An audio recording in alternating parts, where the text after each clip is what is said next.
మోంతా తుఫాన్ ప్రభావం చేతికొచ్చిన పంటలపై తీవ్రంగా పడింది. 22 జిల్లాల్లోని 403 మండలాలపై ఈ ప్రభావం ఉందని ప్రభుత్వం అంచనా వేసింది. సుమారు 4.4 లక్షల ఎకరాల్లో వరి, పత్తి, మొక్కజొన్న, పెసర సహా ఉద్యాన పంటలు దెబ్బతిన్నాయని ప్రాథమిక నివేదికలు అందాయి. తుఫాను ప్రభావంతో నిన్న ఉదయం నుంచే తీరంలో అల్ల తీవ్రత పెరిగింది. అధిక వేగంతో ఈదురుగాలు వీయడంతో ఉమ్మడి తూర్పుగోదావరి, కృష్ణా, విశాఖపట్నం జిల్లాల్లో వందల చెట్లు నేలకూలాయి. తుఫాను ప్రభావంతో వర్షాల తీవ్రత మరింత పెరగడంతో కోత, కంకి దశలో ఉన్నటువంటి వరి నేలవాలింది.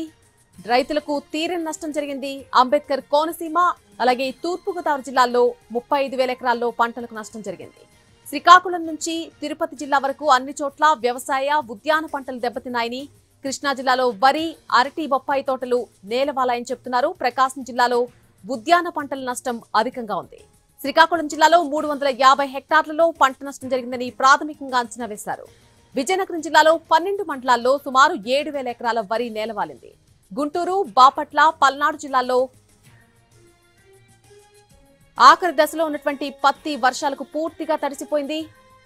వరి ఈనె దశ నుంచి గింజ పాలు పోసుకునేటువంటి దశలో ఉన్నందున భారీ గాలులకు నేలవాలే ప్రమాదం ఉందని రైతులు ఆందోళన చెందుతున్నారు. వాగుల వెంబడి ఉన్నటువంటి మిరప నీట మునుగుతుందన్న ఆందోళన వ్యక్తమవుతోంది. కంకి దశలో ఉన్నటువంటి మొక్కజొన్న, పూత దశలో ఉన్నటువంటి కంది, కోత దశలో ఉన్నటువంటి వేరుశనగ అపరాలు వర్షాలకు పూర్తిగా దెబ్బతింటున్నాయి. అరటి, కంద, బొప్పాయి గాలుల తీవ్రతకు పూర్తిగా ధ్వంసమవుతున్నాయి. కృష్ణా జిల్లాలో చెల్లపల్లి, మోపిదేవి, తోట్లవల్లూరు తదితర మండలాల్లోని లంక గ్రామాల్లో బొప్పాయి, అరటి తదితర ఉద్యాన పంటలు దెబ్బతిన్నాయి. 875 హెక్టార్లలో వరి, 107 హెక్టార్లలో మినుము పంటలు దెబ్బతిన్నట్టుగా ప్రాథమికంగా అంచనా వేశారు. ఇక అత్యధికంగా మొవ్వ మండలం పెదముత్తేవిలో 23 హెక్టార్లు, కోసూరులో 21, మచిలీపట్నంలో 17 హెక్టార్లలో వరి పంట దెబ్బతింది.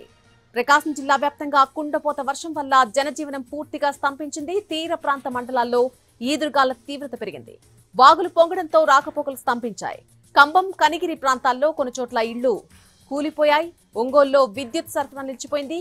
నగర శివారు కాలనీలు, లోతట్టు గ్రామాలు జలమయం కావడంతో 2,000కు పైగా మందిని 54 పునరావాస కేంద్రాలకు తరలించారు. పలుచోట్ల స్తంభాలపై చెట్ల కొమ్మలు పడడంతో విద్యుత్ సరఫరాకు అంతరాయం ఏర్పడింది. సింగరాయకొండ మండలంలోని మత్స్యకార గ్రామాల్లో మంత్రి డోలా శ్రీ బాల వీరాంజనేయ స్వామి, జిల్లా ప్రత్యేక అధికారి కోనా శశిధర్ పర్యటించి ప్రజలను అలర్ట్ చేశారు.